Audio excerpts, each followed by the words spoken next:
తీవ్రవాదం చేయాలని చూస్తాను. చెయ్యొద్దని కాదు, మంచిదే, రక్తదానం చేయాలి. కానీ సమయం సందర్భం ఉండదు. ఎవరికి చేయగొట్టాలో, ఎవరి వెనకాల తిరగాలో, ఎవరి రాజ్యం అంతం లేని రాజ్యమో చాలా మందికి తెలియట్లేదు.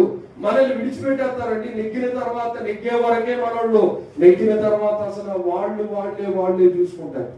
నెగ్గే వరకు నీ వెనకాల నేను ఉంటాను, నీ తర్వాతే నేను అని చెప్పే వాళ్ళందరూ నెగ్గిన తర్వాత అసలు ఎవడో తెలియదని చెప్పే రాజ్యాన్ని చూసేసాం మనం. కానీ యేసయ్య రాజ్యం నెగ్గి ఆయన సర్వరాజ్యము, ఆయన యుగిగా ఉండే రాజ్యము.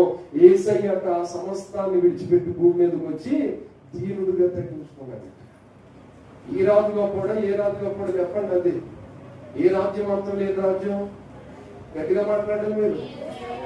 అరిసేసి నేను అలిసిపోతారా, మీరు అలిసిపోతారా?